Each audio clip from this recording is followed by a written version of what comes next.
শনিয়াদী প্ৰাথমিক বিদ্যালয়ত বিদায় সম্বৰ্ধনা সভা।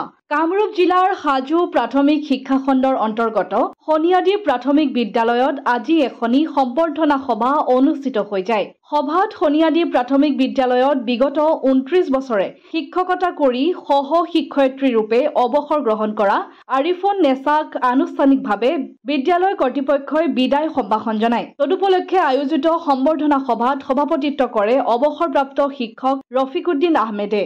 সভাত বিদ্যালয়খনৰ প্ৰধান শিক্ষক আৰিফুদ্দিন আহমেদ, CRC চলে আহমেদ, অৱসৰপ্ৰাপ্ত শিক্ষক হামিদুৰ ৰহমানকে ধৰি কেইবাগৰাকীও বিশিষ্ট লোকে অংশগ্ৰহণ কৰে। সভাত ছাত্ৰ-ছাত্ৰীসকলে নৃত্য গীত পৰিৱেশন কৰি অনুষ্ঠানটি জীপাল কৰি তোলে।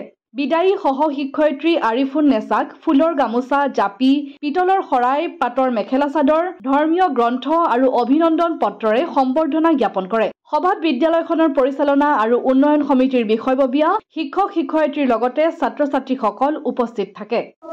মিছ আৰিফুন নেছা বাইদেৱে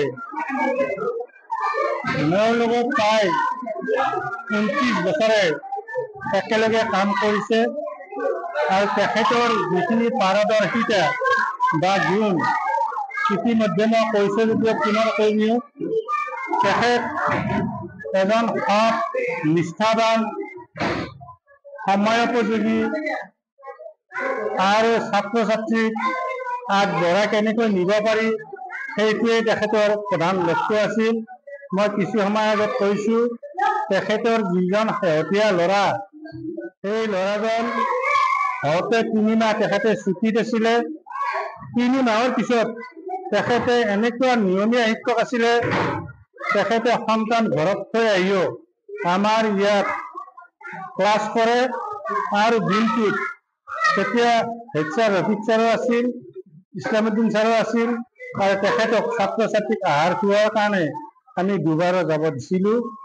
তেখেতক সহজে ক'ব লাগিলে এজন কৰ্তব্যপৰায়ণ, সৎ, নিষ্ঠাবান সেৱিকা আছিল।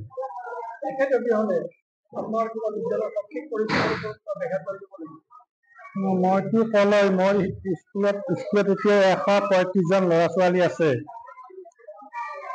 আৰু ক্লাছ 6টা। আমাৰ শিক্ষক বৰ্তমান আমি আছোঁ 5 জন, এজন ডেফিচিটি আছে। গতিকে মই যথেষ্ট পৰিমাণে আমাৰ ক্ষতিয়ে হৈ আহি আছে।